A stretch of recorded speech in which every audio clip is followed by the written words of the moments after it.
Well, I lost tomatoes in all 3 tunnels. The long encampment tunnels I did with all the tarpon and the 3 mil plastic and all the duct tape. Not good. Didn't save anything. I haven't taken 2 of them apart, but I peeked in them and same results as this one. So I'm going to move on to the things I know that are alive and get them uncovered this morning. I was very worried about the cheap tarps from Dollar Store. Very worried that the wind would just go through there and freeze my plants. But I looked at these yesterday. I have not looked at them today. But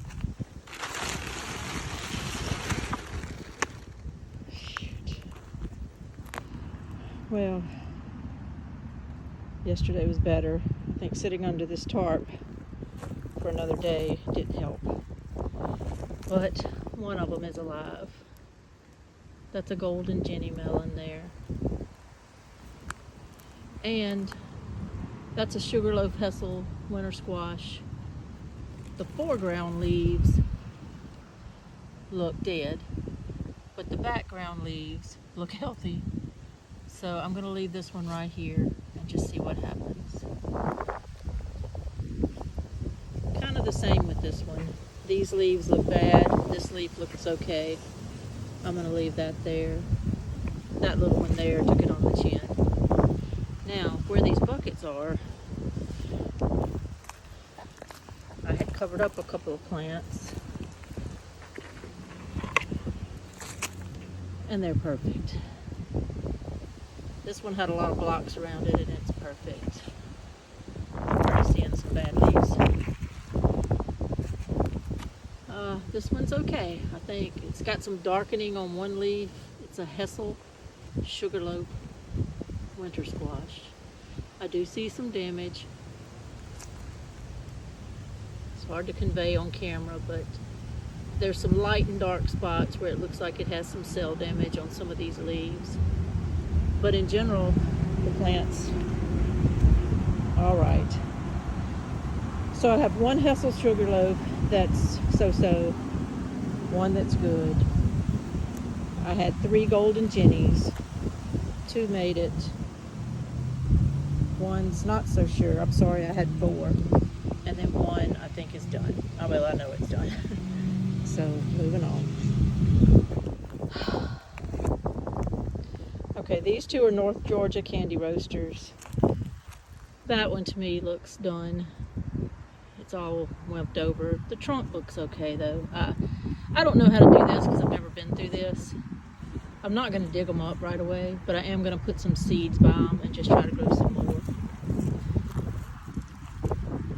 This one has bad and good, kind of the same. It looks like it took a big hit. This is the butternut rugosa winter squash, and so is that. And both of them look pretty limped over. There again, I'm sticking some seeds right by them, and we're just going to try to bring some new life out of this. Nothing else I can do. Okay, to look at my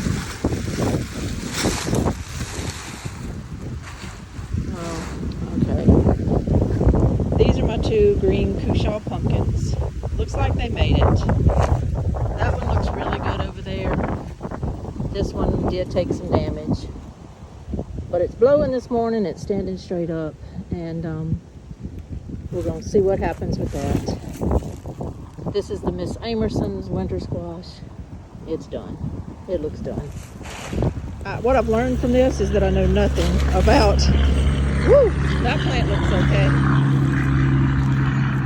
Sorry, there goes a loud truck. What I've learned is it doesn't seem to make any sense much. Some things made it, some didn't. Alright, this is a sugar pie pumpkin, and you can see just darkened leaves, crumbly leaves, some damage there. It got damaged. But then the other 2 leaves are beautiful and standing up strong. Same with this one. Beautiful leaves on the left.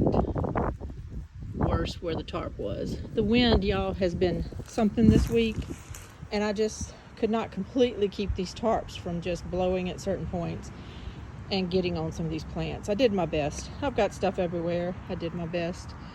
That right there is a Cherokee Tan pumpkin, and it looks like it did pretty good.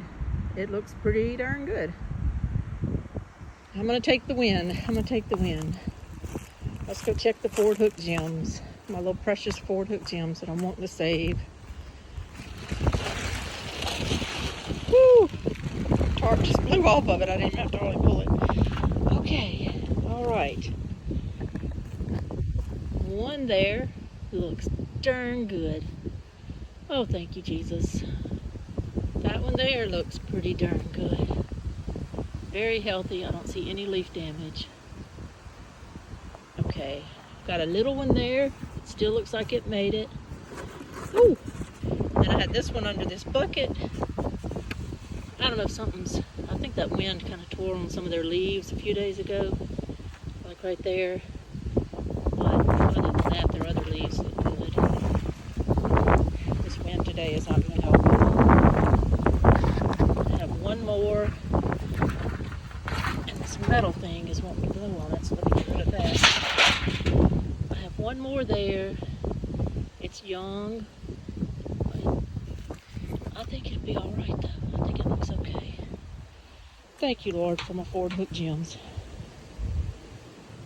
I don't know why, but that's just helping make my day better today. Let me go look at the green husk tomatillos. I peeked at these yesterday. I had never uncovered these. I had never uncovered them.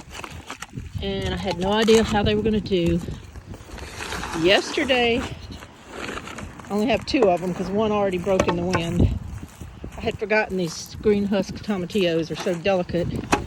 Their little trunks break in the wind. But I have two left. But yesterday, oh gosh, once the tarp starts blowing, there's nothing I can do. Oh my goodness, they're still here. That one had broke off, just completely snapped the other day. But that one's okay, and that one's okay. I hope this wind today doesn't tear them to pieces. You never know what to do because I hate to keep them tarped up because they need to get acclimated to the weather.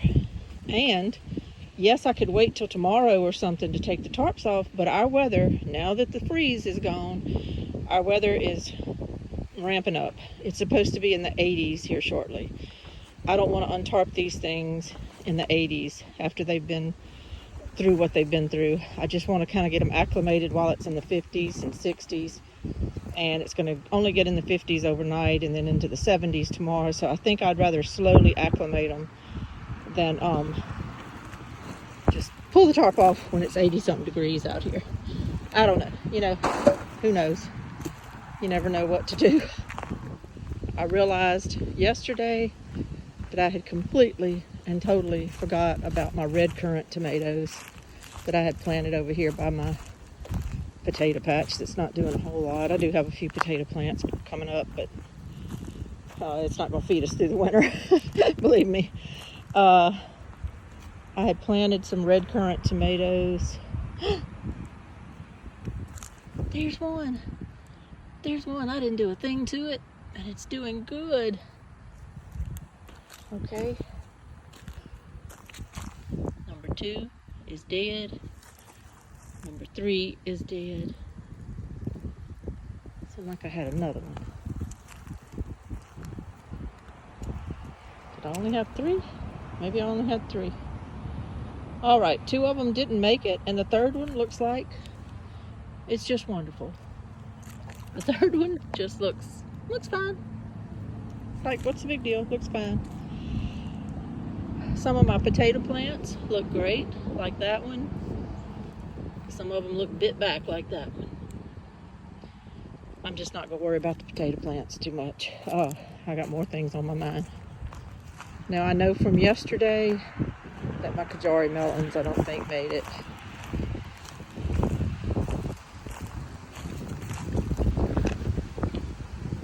They don't look that great. Don't look that great. You know what I'm gonna do? I'm gonna stick about 3 Kajari melon seeds right by each cage. And we're just gonna rock and roll from there. I think the artichoke plants did fine. Let me take that stone off. Yeah, that one looks all right. At least one leaf is still standing up proud and strong. That one did great. These artichoke plants did wonderful.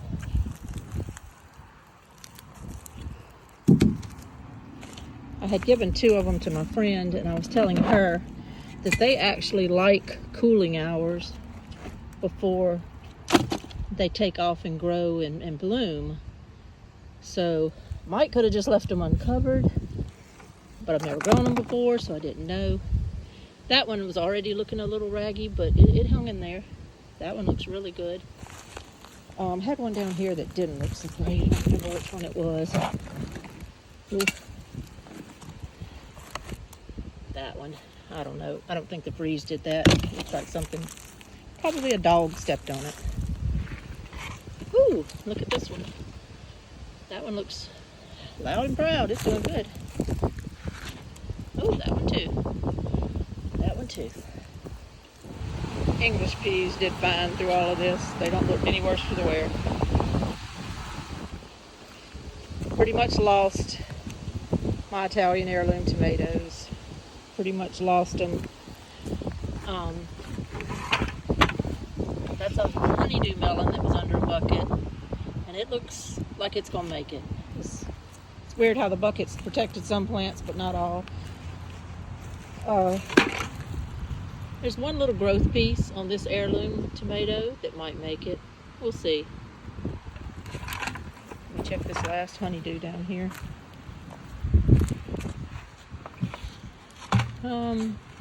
It's one of those half and half things. Good half, bad half. I think it'll make it though. My Mamie Brown's pink. I had them under black buckets, never took the buckets off at all. And this plant took a hit. Left half's still green, right half is black. The other one down here is not completely drooped like some of them are, but the leaves took a hit. Oh well, it is what it is. I wanted to show some happy news though. Along my house, these are the tomatoes along my house here. They all did wonderful. Matt's Wild Cherry. I had them under bowls and buckets, and they all hung in there. Matt's Wild Cherry. Same. This and that are Iroquois melons. They did great. And look at this. Big, loud, and proud Mexico midget plant. Look at there. Just beautiful. And all the other Mexico midget plants made it too. It's hard to see because I had planted them amongst the spinach, but I had planted some Oregon 91 bush beans up in here. Up until Sunday night, they were doing great. I covered them with a tablecloth, and I put these bamboo poles everywhere so that the tablecloth would not be sitting on the beans, and it didn't work. I lost all my beans. They're all gone. All the beans are gone. But rather than cry about that, let me contrast and compare it to these beans over here. And I want to thank one of my sweet, sweet viewers, Krista from Krista's Suburban Homestead. She texted me and said that one of her neighbors or friends had covered their beans at one point with wood chips, just because they were little seedlings. So they had just covered them up with wood chips, and they had made it through a freeze. So I came over here. You can see all these bumps around the poles. All the beans that were coming up, I covered with wood chips Sunday. And I uncovered these yesterday just to test them, and they're fine. They look fine. They look fine. Let me uncover. Yep, that looks okay. Sorry, I'm gonna have to grab it with my other hand. Yep. See, these made it. These made it. And I have confidence that these other piles that I'm gonna uncover here shortly are going to have green-leaved beans in them. Thank you so much, Krista. You saved my beans. Thank you so much. Because I was going to come out here and use lots of sheets and tarps and bamboo poles and try to cover them with cloth. But obviously that doesn't work. So you saved my beans. I appreciate it. One last little bit to check. I kind of already know the results. I covered all of this with 2 Rubbermaid type boxes and then 2 metal dishpan things. Whatever I did under the boxes did not do great. There's the results. Did not do great. A little bit of greenery on that Jubilee tomato, but did not do great. Same here.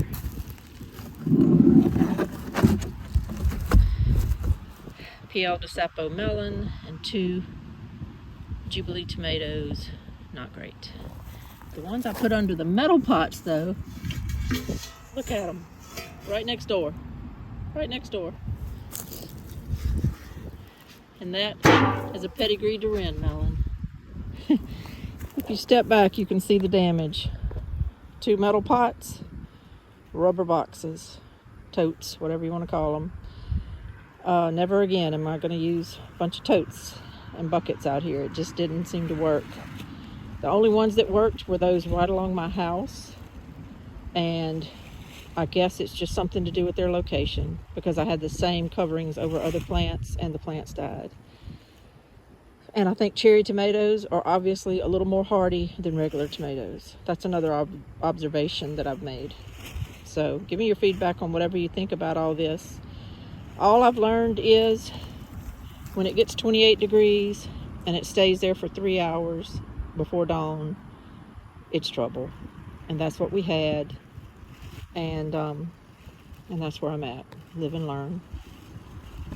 An addendum to what I just said a while ago about losing everything in my tunnels. I did, except when I started uncovering everything, I found not 1, not 2, but 3 Robe Mountain Tommy Toe tomatoes. One of my favorite little heirloom varieties. They lived. I don't know how. I don't know how, but they're alive. And then there's also 1 Sierra Gold cantaloupe that somehow, 1 little leaf on it is bad, but I'm sorry, the other part looks great. So out of all 3 tunnels, these 4 little plants hung in there. I'm so proud of them. And I'm gonna really, really enjoy something off of these whenever it's time for them to bear fruit. There's always hope. I have no idea when I go to edit this if you're even gonna be able to hear me, because we have had the worst wind today. It's just not stopped all day long, and it's beat on me the whole time I was cleaning up my yard. I got my yard completely done. Every brick is picked up, every tarp, every T-post, every board, every spoon and fork that is no longer needed in some of those beds. And it actually feels good. It feels good after looking at it over the course of these few days and worrying and worrying and worrying. It feels good. But I gotta tell you, it's been a weird couple of days, because yesterday was the day. Yesterday morning was Monday morning. All night long it had gotten cold and cold and colder, and it finally slowly got down to 28 degrees, and it stayed there for 3 hours.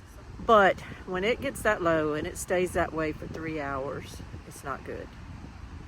And yesterday was, I had this feeling in my stomach it was not going to be good. But I can't just get up and walk out of the house. And I don't mean to complain. I don't. I'm just trying to explain to you my morning yesterday. It was bath day for my husband, and he also needed to be shaved yesterday. His face needed to be shaved. And then right before we did all that, he said, I really need my hair cut. And he did. And, you know, it needed to be cut. I could have put it off to another day, but I just said, I'll go ahead and do it. So while doing all that, it just ends up taking a while. And then the bath, and then the dressing, and I got to get myself ready at some point. And so I was getting like all keyed up yesterday. I was getting all keyed up, like I cannot get out of my house. I cannot get out of my house.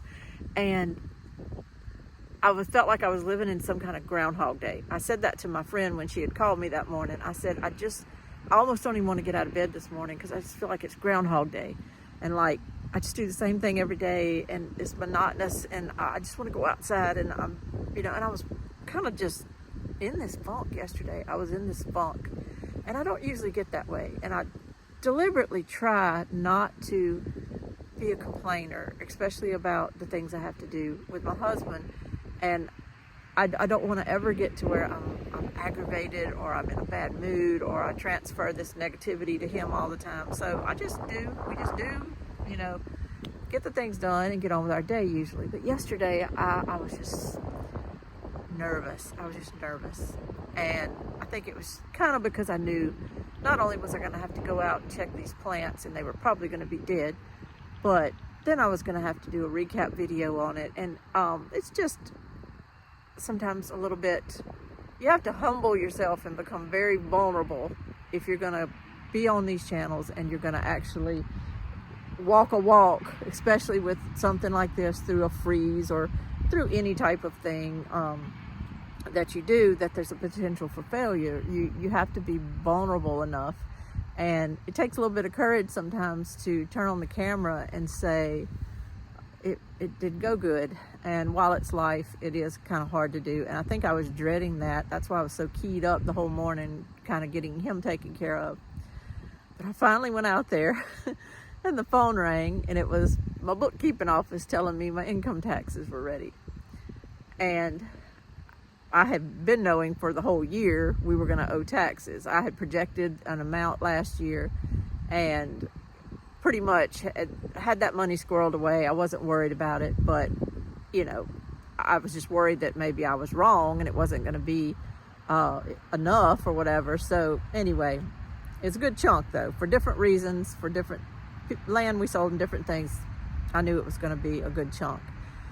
But the other night when I was actually getting it all together, I did another just kind of recap projection with all our exact numbers based on all the forms you get in the mail and everything. And I came up with a figure that was less, but it was accurate according to those numbers. So actually, it wasn't great. It's horrible, but at least it was less than I thought. But, we were going to owe federal and state, but less than I thought. So when I went to turn them into the tax office, I was actually a little hopeful that it wasn't going to be as bad as I thought. Well, it was worse than I thought. It was worse than I thought. And not to go into all of it, but the reason was because of the stupid Obamacare policy that I have on me, of all things. What you do each year, and I've had to do this for the last couple of years since I had to go on it after my husband's company insurance went away. I kept him on his company insurance through COBRA, but me and my son each got healthcare.gov policies. And what you do is you type in when you're doing your application, and I had someone helping me do this, so it's not just me on my own doing it. But we type in the projected income for the year, and it spits you out policies to choose from with different rates or whatever, and you pick out the one you want to go with according to deductibles and all that kind of stuff. And then that's what your rate is, and it automatically takes it out of your account if you want it to all year long or whatever.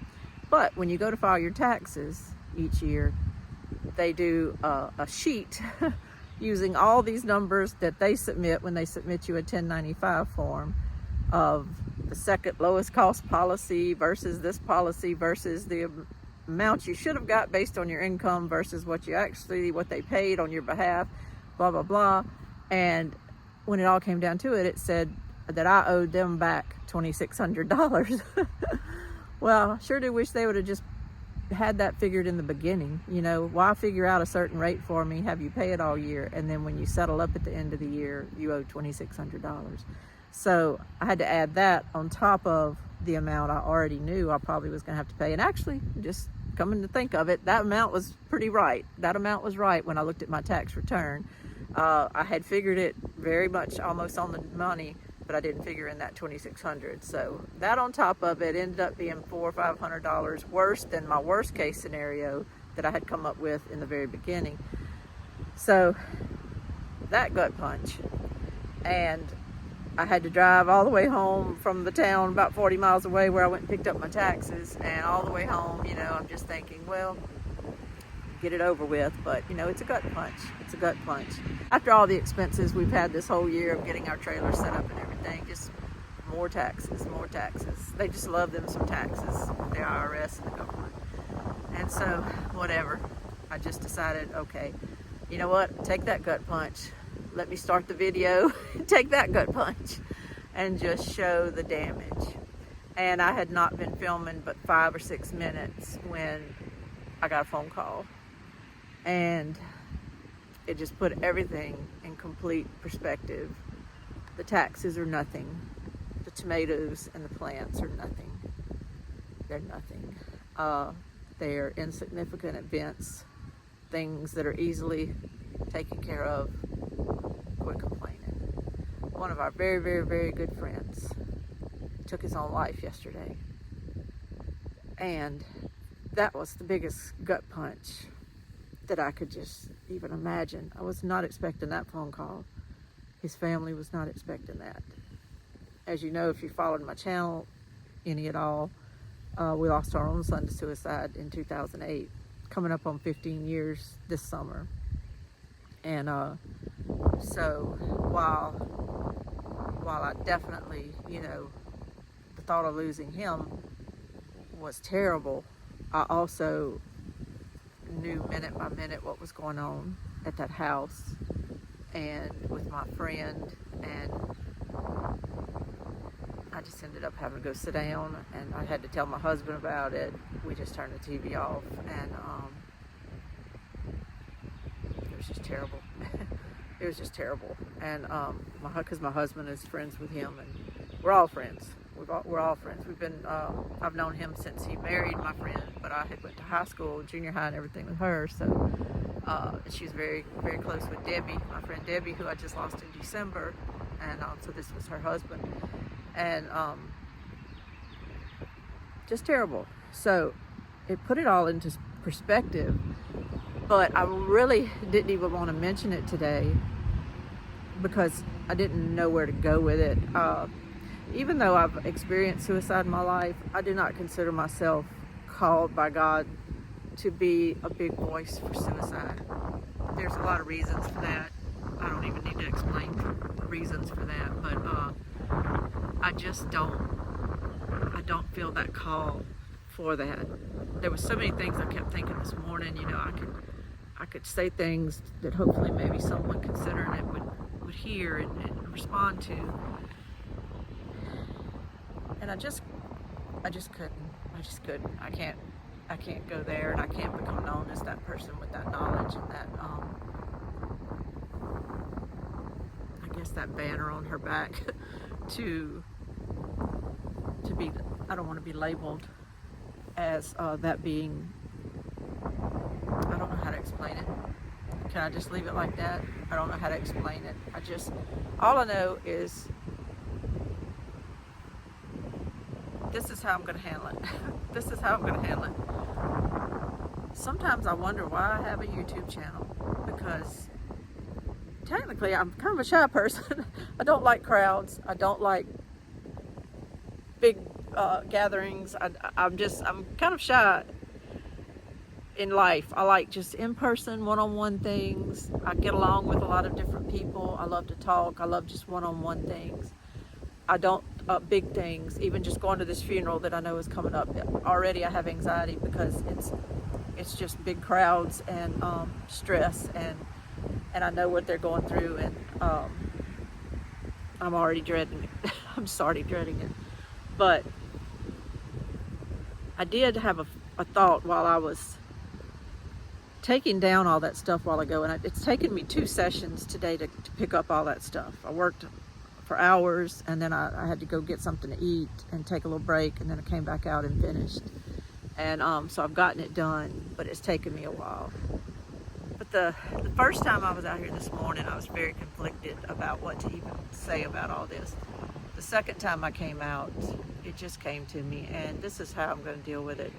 I didn't even want to get on here and show y'all my dead tomato plants because voices inside of my head had already started telling me things about rejection and, you know, you failed and you shouldn't have planted. You know, I know there's probably people that may not type it in the comments, but they might think, you know, and even though you don't see the typed comment, you still wonder, are people thinking it? So it's these voices in your head that just talk to you and tell you how inadequate you are and how you shouldn't have planted and you should have not done this and you should have not done that. But you don't want to even say something as simple as that, as I planted my tomatoes too early. Because you fear rejection, you fear comments, you fear just in general someone thinking you just don't know what you're doing. It doesn't really matter if it's tomatoes or if it's what color your car you're going to get or how you're going to cut your hair. These voices can start telling you that you're going to be judged and people might laugh or people might not take it right. Your mind can tell you all kinds of things. Your mind can tell you that someone feels that way, even if they don't. Your mind can tell you that you are a certain way and you are looked at a certain way, even when you're not. And a lot of times, suicide cannot be simplified. It can't be simplified because it's a very complex issue. But sometimes I think it can be simplified a little bit because I think everyone that chooses that path has had those voices in their mind maybe for much longer than we realized, maybe for much deeper reasons than we realized, a whole lot more hurtful than we realize. And at some point those voices win. I was not going to let my voices win today because I like to follow through with what I say I'm going to do. So I got out here and I just did it. It might not have been my best video. I was not in the mood to film. I have been fighting back emotions all day long, and it is what it is. I'll replant. I can redo this. It's okay. I've got a lot of seeds. I've got a 6-drawer dresser full of seeds. It's all right. I got grow lights. I got tables. It's all right. But those voices that are so bad sometimes, they can cause so much pain to people that they don't see the way out of pain without silencing those voices. Those voices. That's what we need to pray for. That somehow, some way, anyone that is feeling those pressures can just hopefully win. I want them to win. That's all. That's all I was going to say. I wish I could sum it up and make it easy. But that's where I'm at. This is Lainey from Hilltop Home Place. Thank you for watching this video and for joining me and for being on my channel. I appreciate your thoughts and your prayers and your comfort, because your comments and your love does comfort. Thank you so much. Y'all have a great day. Bye-bye.